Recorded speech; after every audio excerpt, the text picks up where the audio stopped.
L'invité du jour. L'invité du jour, animé par Ketia Van Ostende. Alors, je suis l'outil en main à Montpezat d'Agenais avec Christian Claveau, qui est le président de l'outil en main Montpezat. Bonjour Christian Claveau. Bonjour. Alors, présentez-nous l'outil en main, qui d'ailleurs le local est situé au cœur du village. Hein. Oui, c'est ça. On est juste en face à la mairie, avec deux locaux. On a environ 90 mètres carrés. Et il y a un local où on fait des travaux qui font pas de bruit, et l'autre un peu plus de bruit, avec différents corps de métier. Bon, si vous voulez, je les cite. On fait de la plomberie, de la zinguerie, de l'électricité. Dans le local où on fait du bruit, on fait de la bougie aussi. Il y a un apiculteur qui monte des cadres aux enfants. On a déjà fait de l'extraction de miel avec eux. Qu'est-ce qu'on fait d'autre? On fait de la mécanique de précision. On fait du tournage sur bois. On fait du dessin industriel, du tissage. De la couture, de la haute couture, voilà, plein de, etc. Il y en a encore d'autres. Qu'est-ce qu'on fait encore je sais plus. Déjà, c'est pas mal ce que vous avez cité. Vous accueillez à peu près combien d'enfants chaque semaine? Chaque semaine, on accueille entre 6 et 10 enfants. Ça dépend des semaines, parce qu'il y a toujours un enfant qui est un peu malade, ou il y a il faut qu'ils aillent faire des visites chez le médecin ou quelque chose comme ça. Mais sinon, en général, depuis on termine notre 7e année, on a 10 enfants par an. Quel est le créneau d'âge à peu près? Entre 9 et 14 ans.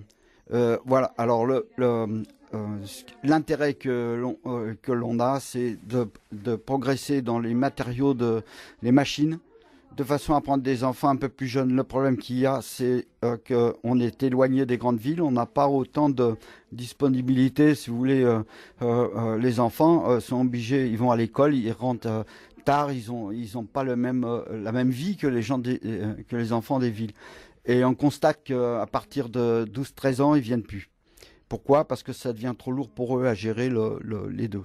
L'école, et pourtant, ceux qui vont faire du rugby, ils vont quand même au rugby, et je pense qu'ils ne seront pas tous rugbyman, alors que chez nous, on a des enfants qui viennent depuis 3 ans, et on en a 2 qui vont aller choisir un métier grâce aux ateliers de l'outil en main de Montpezat. Voilà. Concernant les enfants, est-ce qu'il y a à peu prprès une parité garçon-fille, ou il y a plus de garçons ou de filles? Oui, il y a une parité. Cette année, il y a un peu moins de garçons, l'année dernière, c'était pareil. Il y avait 5 garçons, 5 filles. Alors justement, les filles, qu'est-ce qu'elles choisissent comme atelier? Les filles, elles choisissent cette année, elles sont un peu jeunes, à 9 ans, mais elles restent plutôt du côté de la couture. J'arrive pas à les faire venir sur la zinguerie ou la plomberie. Par contre, il y en a qui font on en a 2 ou 3 qui viennent faire des ateliers musclés, si on peut dire, voilà, entre parenthèses. Voilà. Parlez-nous un petit peu de l'équipe qui s'occupe, parce que j'imagine bien vous n'êtes pas tout seul pour accueillir tous ces enfants. Parlez-nous un peu de votre équipe de bénévoles.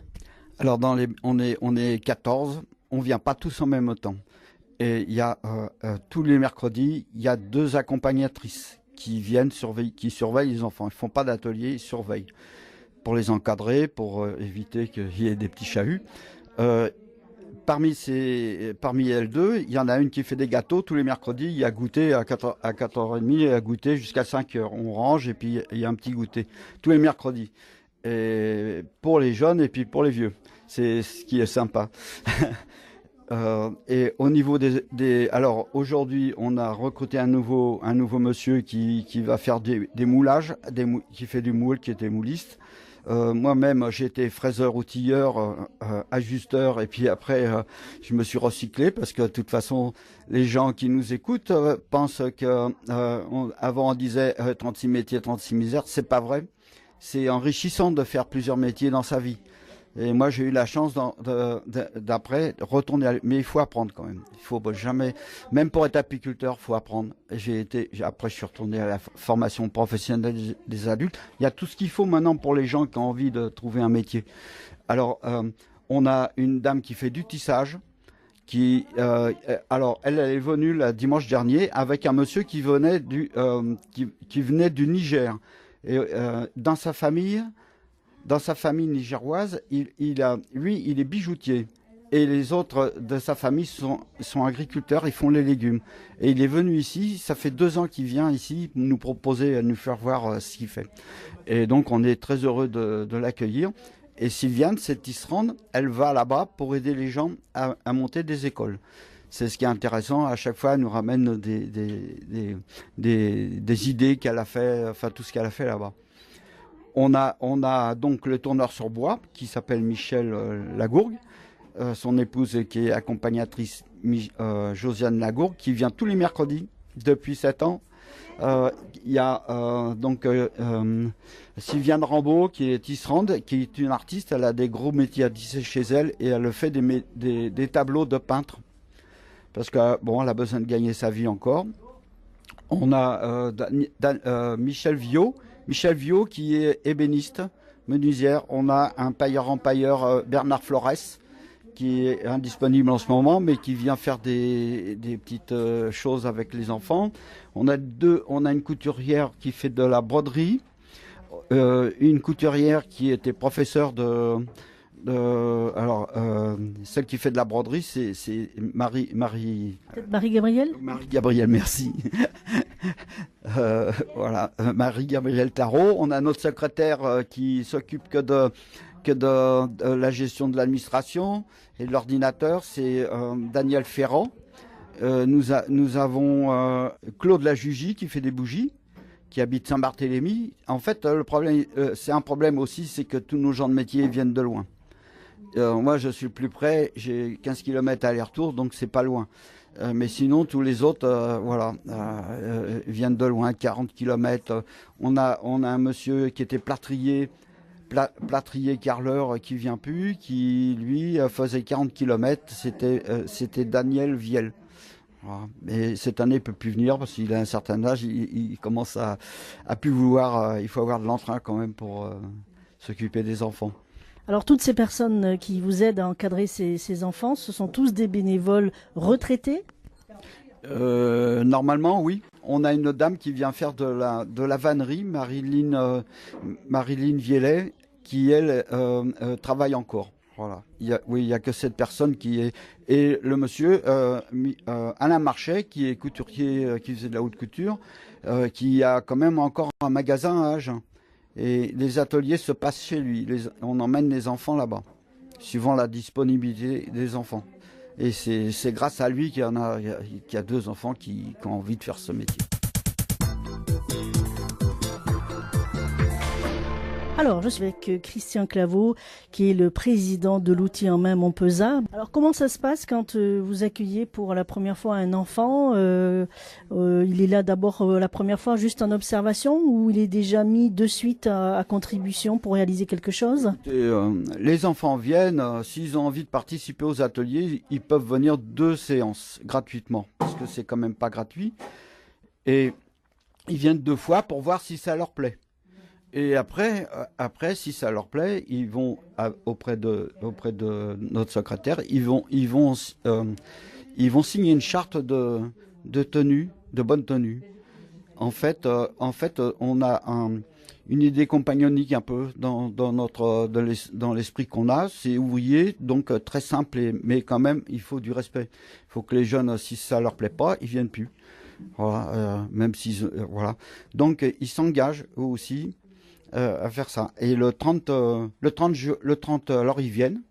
Et le 30 juin, on va avoir une remise de certificat qui va être faite en compagnie des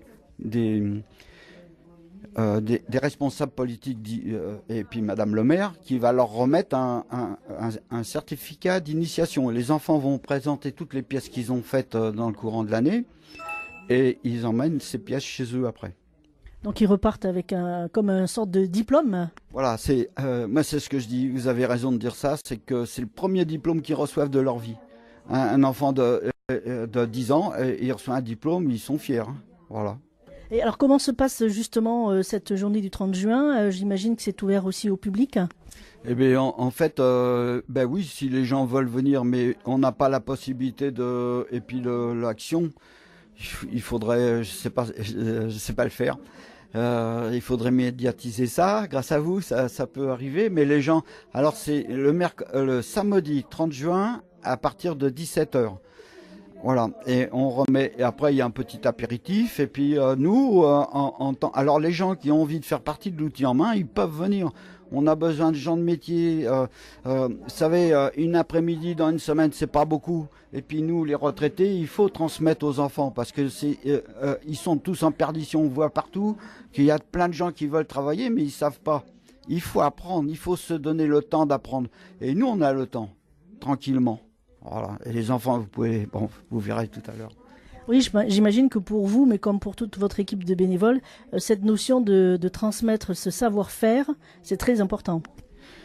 Oui, c'est important. On entend sur les radios, on entend ça tout le temps. Les enfants, ils ont besoin de repères. Les parents, ils n'ont pas le temps de s'occuper d'eux. Je veux pas les empêcher, parce que c'est la vie qui est comme ça. Et je veux pas les embêter non plus. Mais les gens qui restent, qui travaillent plus, s'ils ont fait des métiers passionnants dans leur vie, ils doivent, c'est un devoir de transmettre aux enfants. Les enfants, on peut pas, c'est l'avenir, c'est pas nous. Nous, c'est fini pour nous, mais eux, c'est eux qui vont construire la France plus tard. Donc, il faut donner un peu de temps. Et en plus de cette notion de transmission, il y a aussi peut-être cette notion de faire découvrir des métiers qui pourraient intéresser ces jeunes qui, pour certains, ne savent pas ce qu'ils vont faire, même si certains sont jeunes au niveau des enfants. Oui, à l'heure actuelle, on ne sait pas ce qu'ils vont faire parce on existe depuis 7 ans. Mais en fait, les enfants, ils viennent. Il faut pas considérer l'outil en main comme un patronage. Si on voit que ça se passe comme ça, il faut que les parents mettent les enfants pour aider leurs enfants. Il faut que les enfants puissent découvrir un métier qu'ils vont pouvoir faire. Peut-être pas exactement le même, mais autre chose. Ça va leur donner l'idée de faire quelque chose de recherché. Alors qu'à l'heure actuelle, avec les tablettes, et vous m'excusez, je suis vieux jeu, mais c'est catastrophique, quoi. Parce que les gens perdent leur temps avec ça. Il ne faut pas que des informaticiens, il faut aussi beaucoup de travail manuel, c'est tout aussi important. Pour terminer, Christian Claveau, vous allez nous laisser les coordonnées aussi de l'outil en main, nous rappeler que donc les jours où les personnes peuvent venir découvrir les différents ateliers que vous proposez. Mais en fait, c'est tous les mercredis après-midi de 14h30 à 17h. Voilà, il y a environ il y a 2h30 d'atelier. On nettoie un petit quart d'heure, un nettoyage, puis après il y a un petit goûter détente. Alors, il y a aussi, quand on voit que les enfants décrochent, ils ont chacun un petit cahier sur lequel ils vont inscrire ce qu'ils ont marqué, ce qu'ils ont fait dans l'après-midi. On contrôle rien, c'est leur truc, mais ils le font. Voilà.